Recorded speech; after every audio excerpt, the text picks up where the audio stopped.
Bharat हागतनि fill चालची Hayek समाजशाल इसी अरबिंदनि fill बाची आचेमा शाल ताई अरबिंद संघनि फिल स्नि चुनै पुंमानि शालनो रुकसावै blood donation camp bai baksa juda-juda samung batangbo songsajakha manjakha Tripura Hasrani Monti Agra Professor Dr. Manik Saha Municipal Corporation ni Mayor Deepak Majumdar Councillor Alok Rai Club ni Secretary Supriya Ghosh no khoboi juda-juda adongro শুভ সকাল সবাইকে মঞ্চে এবং মঞ্চের নিচে যারা উপস্থিত রয়েছেন সবাইকে নমস্কার এবং ধন্যবাদ জানাচ্ছি যে আপনারা এখানে সবাই যে অরবিন্দ সংঘের আয়োজিত যে আজকের যে অনুষ্ঠান আপনারা উপস্থিত রয়েছেন সেই উপলক্ষে আমাদের মাঝে আজকে উপস্থিত রয়েছেন আগরতলা মিউনিসিপাল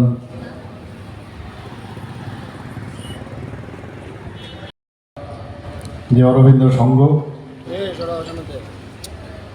15 অগাস্ট 1872 ওনার জন্ম হয়েছিল।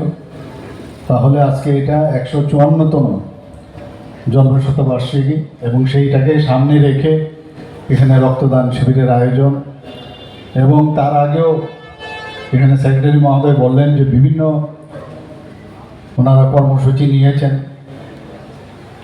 এখানে স্বচ্ছ ভারত অভিযান, তাছাড়া আরও অন্যান্য খেলাধুলার বিভিন্ন যেসব কর্মসূচি ওনারা নিয়েছেন এবং এটা ক্লাবের নতুন যে একটা সংস্কৃতির ধারা আমরা কিন্তু আজকে সারা ত্রিপুরাতে বিশেষ করে আগরতলায় আমরা কিন্তু সেটা দেখতে পাচ্ছি। একটা পরিবেশ এখন তৈরি হয়েছে। একদিকে আমাদের ৮০তম স্বাধীনতা দিবসের প্রাক্কালে এই ধরনের একটা প্রোগ্রাম এবং আজকে আমি সত্যি আনন্দিত যে 15ই আগস্টে শ্রী শ্রী অরবিন্দর জন্মদিন। তো সব মিলিয়ে একটা পরিবেশ সারা ভারতবর্ষে তৈরি হয়েছে। মাননীয় প্রধানমন্ত্রীজি 2022-এ উনি আবেদন করে করেছেন যে সব যেন আমরা হর ঘর তিরঙ্গা অভিযান আমরা চালাই এবং দেখা গেল ওনার যে আহ্বানে সারা ভারতবর্ষের মধ্যে একটা আলোড়ন সৃষ্টি হয়েছে। আজকে এখানে আপনারা যারা এই তিরঙ্গা পতাকা নিয়ে এখানে বসে আছেন, সারা ভারতবর্ষ এখানে বসে আছেন, পাশাপাশি পার্টিশনের যে হরর রিমেম্বারেন্স ডেও আছে, মানে আগামীকাল আমাদের স্বাধীনতা দিবস আমরা পালন করব, কিন্তু আজকের দিনটা আমাদের জন্য বিভীষিকাময়। কারণ পাকিস্তান এবং ভারতবর্ষ মুসলমান এবং হিন্দু সংখ্যাগরিষ্ঠের নিরিখে দুটো দেশ ইংরেজদের চক্রান্তে ডিভাইড অ্যান্ড রুলের মাধ্যমে দুটো দেশ 14ই আগস্ট পাকিস্তানের জন্মগ্রহণ হয় আর ভারত স্বাধীনতা পায় 15ই আগস্ট, আমরা সবাই জানি। তো এই একদিকে দুঃখের এবং অত্যন্ত মানে হররের যে বিষয় আমরা বললাম মাননীয় প্রধানমন্ত্রী, সেগুলো উনিও কিন্তু আবেদন করেছেন এই দিনটা আমাদের পালন করার জন্য, যাতে আমাদের মধ্যে এই ধরনের বিভাজন আর ভবিষ্যতে কোনো দিন না হয়। আজকে আমরা এখানে সমস্ত ক্লাবের, আমার একটু আগে সেক্রেটারি মহোদয় যে বলছিলেন ছোট ছোট বিষয় কিন্তু খুব ইম্পর্টেন্ট। ক্লাব কর্তৃপক্ষকে সাধারণত ওই এলাকার মানুষ একটু ভালো চোখে দেখার পার্সেন্টেজটা কিন্তু কম, ভয়ের ব্যাপারটাই কিন্তু বেশি থাকে। কারণ ক্লাব বা সংগঠিত থাকে কিছু লোক, তারা এর মধ্যে ইনভলভ থাকে এবং সেটা বহুদিন ধরে এই ধরনের একটা সমস্যা ছিল। এখন আস্তে আস্তে করে মহিলারা পর্যন্ত এই সংঘ বা ক্লাবের সাথে যুক্ত হচ্ছে। কনফিডেন্সে যদি আনা যায়, বিভিন্ন ক্লাব যদি কনফিডেন্সে আনে ওই এলাকার সমস্ত মানুষকে, যে কথাটা বলার এখানে চেষ্টা করেছেন যে রাস্তাঘাটে যেভাবে রাস্তা সরু, রাস্তা তো আর বাড়ানো যাবে না, কত বাড়াবো আর, প্রশস্ত কোথায় করব, সেখানে গাড়ি রাখা, মোটরসাইকেল রাখা, যিনি রাখছেন উনি তো ভাবছেন আমার কাজটা হয়ে গেলেই হয়, কিন্তু ও ভাবছে না যেখানে আরও 10টা লোকের যে সমস্যা হবে। এই যে বিষয়গুলো আজকে কিন্তু ক্লাব বা সংঘ তারা কিন্তু এগিয়ে আসে। একদিকে ক্লাব কর্তৃপক্ষ বা সংঘ চেষ্টা করছে যে এই যে সমস্যাগুলো এই এলাকার বা সাধারণ মানুষদের তাদের সুবিধার্থে তারা আহ্বান জানাচ্ছে, মাইকিং করবেন বলছে। আমি নিজেও এর সাথে আমি যুক্ত রয়েছিলাম বহু বছর, এবং বলেও লাভ হয়। শেষ পর্যন্ত মানে এমন একটা অবস্থা হয়েছে যে দোকানদার এবং নিজেদের ওই এলাকার মানুষই দেখা যায় যেন একজন আরেকজনের শত্রু। অথচ একবার যদি আমরা ভাবি যে আমি যদি, এখন প্রশ্ন উঠতে পারে আমি গাড়িটা কোথায় রাখবো, আমার মোটরসাইকেল বা স্কুটারটা কোথায় রাখবো। এখন সব প্রশ্নের উত্তর দেওয়া তো মুশকিল। আমি যদি এখন মনে করি যে আমি আজকে এমন জায়গায় যাব, গাড়িটা বের করার আগে 10 বার চিন্তা করতে হবে আমি ওখানে গাড়িটা রাখতে পারবো কিনা। তো নিজেও ইচ্ছে করলে একটা ঝামেলা বা একটা মানুষকে সমস্যার থেকে বাঁচানোর জন্য আমি নিজেও কিন্তু পায়ে হেঁটে আসুন, যেখানে প্রশস্ত জায়গা আছে সেখানে গাড়ি রাখুন, আর যদি না রাখতে পারেন গাড়ি নিয়ে আসবেন না। আমরা তো চেষ্টা করছি বিভিন্ন জায়গায় যাতে গাড়ি পার্কিংয়ের ব্যবস্থা, হাইড্রোলিকের মাধ্যমে আমরা গাড়ির ব্যবস্থা রাখার ব্যবস্থা আমরা করছি শহরাঞ্চলে। কিন্তু এইসব ছোট ছোট গলির ভিতরেও আপনারা দেখবেন, আমি এক সময় ভাবি কলকাতায় যখন যাই, ওয়ান ওয়ে করেছে হয়তোবা, কিন্তু ছোট ছোট গলি দিয়ে কোথাও কোনো গাড়ি নেই। অর্থাৎ আইনকে কঠোর যদি রাখা যায়, অর্থাৎ ওইখানকার যে ব্যবস্থা, সেই ব্যবস্থার মধ্যে মানুষ জানে একদম ট্যাক্সি চলে যাচ্ছে, অবাক হওয়ার মতো। তো এটা একটা কালচার সৃষ্টি হয়েছে, এটা আপনারা করবেন। আপনাদের মাধ্যমে আমি সব জায়গায় আহ্বান রাখব, যেটা ঠিক না। অনেক সময় বলছে আমি ব্যবসা করব কি করে, আমি গাড়িটা কোথায় রাখবো। তুমি ব্যবসা করবে কি করে? তোমার ব্যবসা, তোমার পুঁজি বাড়ানোর জন্য হাজার হাজার লক্ষ লক্ষ লোক এই রাস্তা দিয়ে যায়, তাদের সমস্যার সৃষ্টি করে কি তুমি পুঁজি উপার্জন করবে নাকি? তুমি যেভাবে আসবে এখান থেকে, দরকার পড়লে তুমি রিক্সা দিয়ে আসো বা অটো দিয়ে এসো, ছেড়ে দাও। কর্মচারীরাও দেখেছি দোকানে, তারাও রাখে। তো এই প্রশ্নের উত্তর ভেরি ডিফিকাল্ট দেওয়া, যেভাবে মানুষের অসুবিধা সৃষ্টি করে আমি কোথাও করবো না, এইরকম। আরেকটা হচ্ছে, অনেক সময় দেখা যায় যে গার্হস্থ্য সমস্যা ক্লাবের বা ক্লাব চত্বরের বা ওই এরিয়ার যারা সমস্যায় ভোগেন, বিভিন্ন গার্হস্থ্য সমস্যা, সেখানে দেখা যায় যে যেখানে যে অভিযোগ করছেন সঙ্গের কাছে, সেখানে যদি দেখা যায় ইম্পার্শিয়াল, যদি তার দায়িত্ববোধ নিয়ে সেটাকে যদি কোনো ইনফ্লুয়েন্সের না করে, সঠিক চিন্তা করে যদি সেখানে মধ্যস্থতা করে, তাহলে কিন্তু মানুষের কনফিডেন্সটা অনেক বাড়বে। মহিলাদের যোগদান খুব ইম্পর্ট্যান্ট। মহিলাদের এখন আমরা এম্পাওয়ারমেন্ট অফ উইমেন বলছি, তো সেই জায়গায় ক্লাবের গুরুত্ব কিন্তু অপরিসীম। বহু জায়গায় গেলে আপনি দেখবেন যে আমার সীমানা নিয়ে সমস্যা, এটা মিনি গভর্নমেন্টের সাথে আমি কিন্তু ক্লাব এবং সঙ্গে আমি চিন্তা ভাবনা করি, সীমানা নিয়ে সমস্যা, অথচ নিজেরা কথাবার্তার মাধ্যমে কিন্তু সেটা সমস্যার সমাধান করা যায়। আবার ক্লাব বা সংঘ যদি সেখানে ইন্টারফেয়ার করে, সেখানেও নিরপেক্ষতা বজায় রেখে যদি কাজটা করে, তাহলে অনেক সমস্যা কিন্তু সমাধান হয়ে যায়। ক্লাবের বা উপর আমাদের সমাজের একটা বিরাট একটা নির্ভরতার একটা স্থান, বিশ্বস্ততার একটা জায়গা।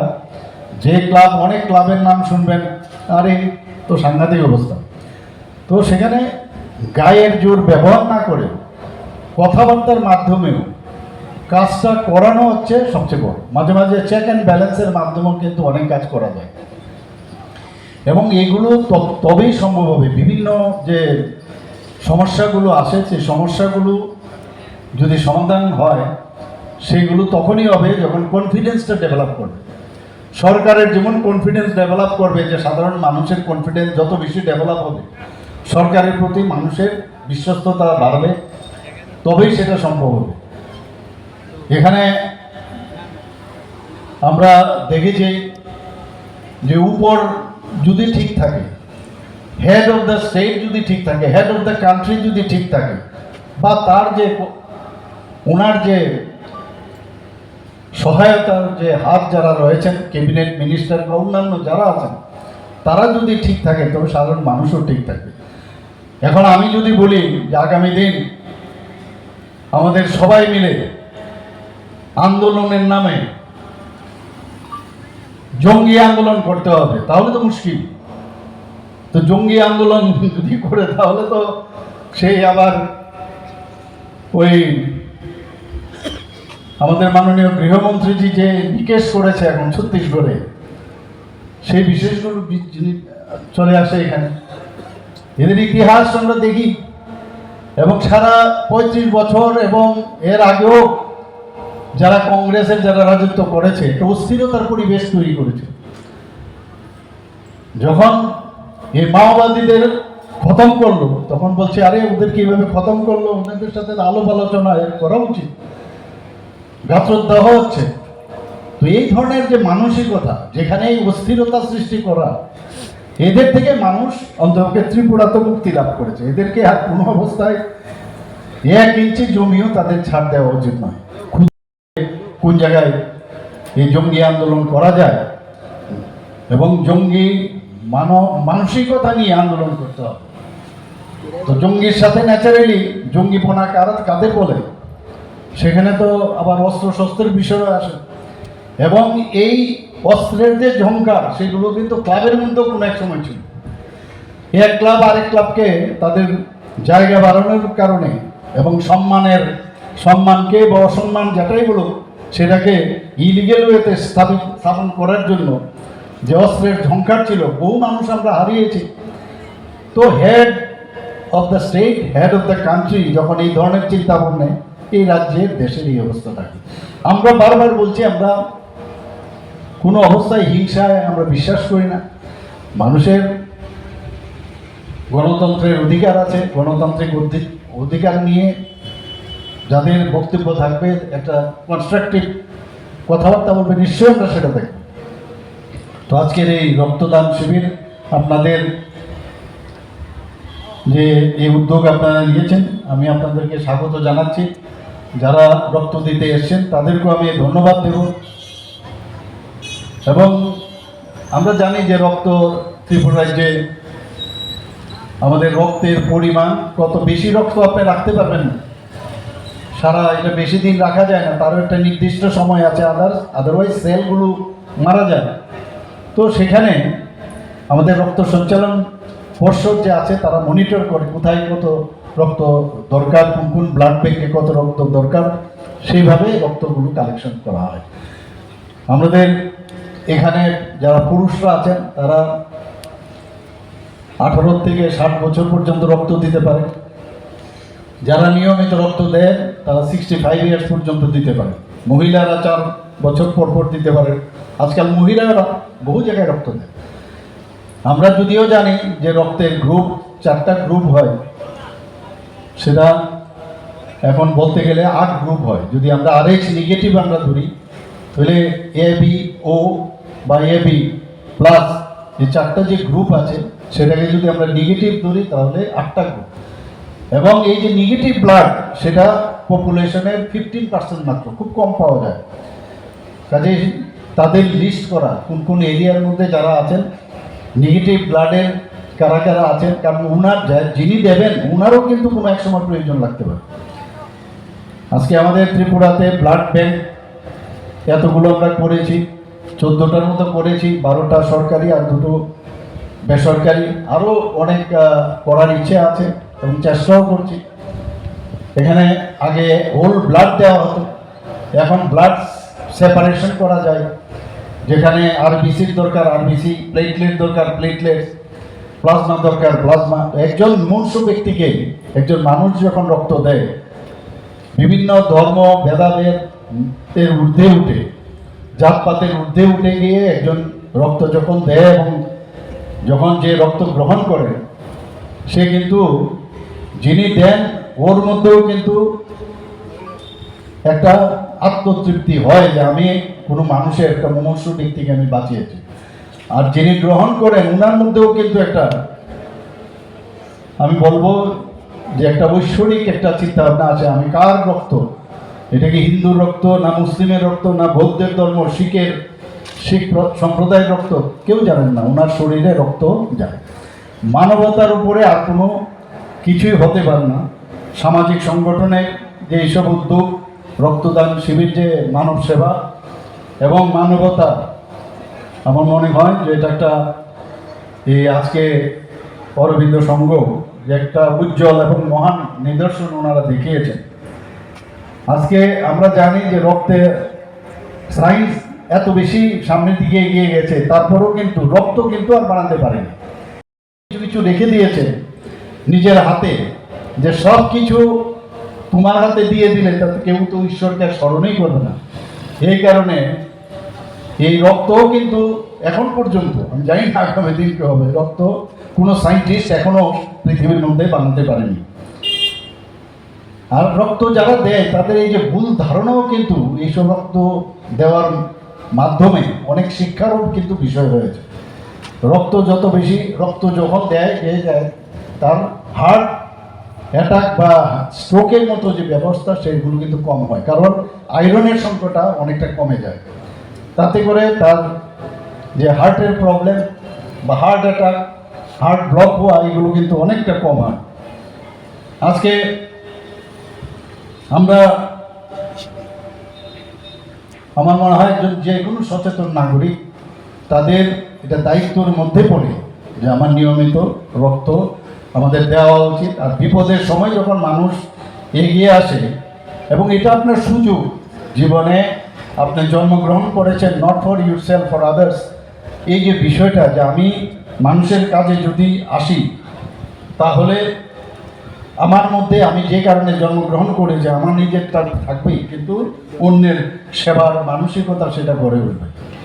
আমি আজকে এখানে যারা এই অরবিন্দ সংঘের এই ধরনের আয়োজন, বিভিন্ন সাংস্কৃতিক যে আয়োজন ওনারা করে থাকেন, খেলাধুলায় অনেক কিছু বলেছেন, এগুলোর এই যে আমার মনে হয় একটা সাংস্কৃতিক প্রতিভা, যারা সত্যিকারের অর্থে খেলাধুলার ক্ষেত্রে বা এক্সট্রা কারিকুলার অ্যাক্টিভিটিতে বিভিন্ন সময়ে দেখা যায় আজকাল ক্লাবগুলো যারা দুস্থ পরিবার আছেন তাদেরকে বই দিয়ে সাহায্য করেন, টাকা পয়সা দিয়েও সাহায্য করেন, বস্ত্র দিয়ে সাহায্য করেন বিভিন্নভাবে। এই কালচার সেটা আরও বজায় থাকুক, এই আশা রেখে আমি আমার বক্তব্য শেষ করছি। সবাইকে অসংখ্য ধন্যবাদ জানিয়ে আমার কথা বলা শেষ করছি। নমস্কার, জয় হিন্দ, ভারত মাতা কি জয়, বন্দে মাতরম। Class 10-12 pioneer ba oe kya kotma kaham. Dyna Group of Institute Bangalore to free admission. 3 eligible students ba oe government scholarship puri anai. Roni courses available to GNM and BSc Nursing, BBBSc, MSc, Paramedical and Pharmacy, BBA, BCA, BCom and MBA. College fee nibawi hinke na 199 mani ke government scholarship by na pore mai nai. Hostel fee moha 4500 monthly mari nai. Seats soha limited and boye dai free na number contact khedi admission la rodi.